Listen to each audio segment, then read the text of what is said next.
Yun, another day, another update tayo. At magandang araw nga sa inyong lahat mga idol. Ayan, dito nga tayo sa ating Chinaman's Hut. Yan, last October 19 nga, 2024 natin ito sinetback. At makalipas nga ng 2 buwan, ganito na po yung kanyang outcome. Ayan, mapapansin nyo ang haba na nga nila.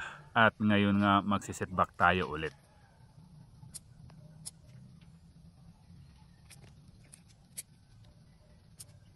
Ayan sa material nga na Chinaman's Hut. Kung mapapansin nyo nga dito, ang lalayo nga ng mga nudes sa bawat isa. Ayan, susukatin nga natin ang pangalawang nudes sa pangatlo. Ayan, kung mapapansin nyo, nasa 5 inches nga ang layo ng pangalawang nudes sa pangatlo. Kumpara sa una at pangalawa, nasa 1 inches lang. At dito nga, kung nagkataon man nalalatagan natin ito ng wire, malayo na masyado ang ating 1 and 2. Ayan, kung mapapansin nyo itong ating first branch, sa pagkatbaka natin walang tumubong shoots ni isa. Gawa nga ng walang nakabang na mga nudes. Ganito nga kataas tumubo ang ating number 1. At wala ngang tumubong nudes dito sa ating first branch, susubukan natin itong i-graph. At yun nga ang ating dahilan kung bakit tayo magsisetback. Magpapalapit nga tayo ng mga nudes. Ngayon nga lahat ng mga unang nudes ay ating iiwan. Yan dito nga, check nyo guys. Napakalayo nga ng second node natin sa unang node natin. Nasa 4 inches nga ang gap nila.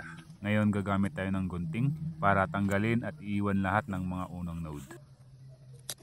Ganito nga lahat ng mga itsura ng mga branches nating iiwan.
Tapos na nga na naman ang ating pagsisetback. Patuloy pa rin nga ang ating pagsisetback hanggang sa lumapit ang ating mga nodes. At ito na nga yung branch na susubukan natin sa pag-grafting. Sa shoots naman na ito ay hindi mo natin ito tatanggalin. Pang fuse nga natin kung hindi man tayo susurtihin sa pag-graft. Ayan, ganito nga lahat. Iniwan natin ang mga first node.